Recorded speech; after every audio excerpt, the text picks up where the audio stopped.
There's a bit of a progression in how people ride their bikes in America, at least quite often nowadays.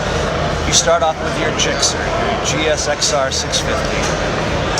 You ride it for a couple of years, you go 140 miles an hour down the highway, wind through your hair, eyelids fluttering, and half the time, a nice young lady on the back, strapped onto you, holding on for dear life.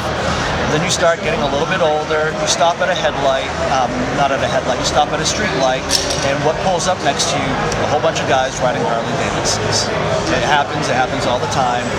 You go wing wing, they go rung rung, and all of a sudden your girlfriend's looking over at them.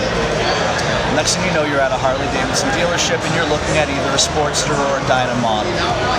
Sportsters are very much sport bikes. They're the Harley-Davidson sport bike brand. They're not women's bikes, which is what a lot of people consider them to be. They are sport bikes, but they're also the least expensive bike. So a lot of folks start with those. They trade in that Gixxer, they get into a Sportster, now they're on a Harley-Davidson. They're feeling it, they're drinking the Kool-Aid, they're buying their Harley-Davidson apparel, now they're part of the club. A couple years goes by, they're thinking they want something a little bit bigger, now they're going to a Softail, they want a fat boy, because they see someone out there, a little bit bigger engine, everything about it, a little bit of a better ride. They get their fat boy, they ride that for a couple of years, they love it, they enjoy it, but when it all comes down to it is these. Right there, that's our graduating class.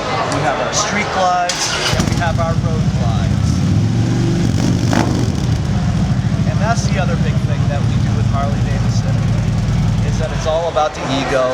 We like our pipes. But the street glides and the road glides, like I said, that's the top of the line. That's when you are really ready to start cruising the country, spending 3 to 4 hours at a time on your motorcycle, going 300 to 400 miles, long distance trips in comfort and style.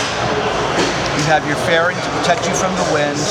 You're going to experience less fatigue by doing that and just enjoy your ride a lot more. You have your bags to put on there so you can store your sweatshirt, your water. If you like to take things out of your pockets, you put that in there. And then you just start getting into the wonderful rides. And of course, the next progression after that, we start putting pipes on the bike. That way when we go rum, we can hear it, we can wake up the neighbors. We put a little bit more chrome on it, make it look a little bit different. And then we start really personalizing the bike. And that's where we end up. After that, then we have the big baggers, what we call the Pepe bikes, the electric glides. These are the ones with the tour packs. And if we want to start bringing Mama on the trips with us, they have a nice backrest, and they're ready to go. And that's kind of where most people end up at the end is one of those. And then of course, at the end of the day, we turn 60, maybe 65. We're not riding as much as we used to because we're not as comfortable holding up a heavy bike, or we're injured. Our hips start hurting, our legs start hurting, and then finally we move to a trike. And I'm sure you've seen a lot of those on the road. They're usually older couples. They give you that stability, that sense of security to keep yourself riding. People who do that are often so overjoyed because they're on the road again. They feel like, I can't do this anymore. I can't support the bigger bike. I can't support my wife on the back of the bike.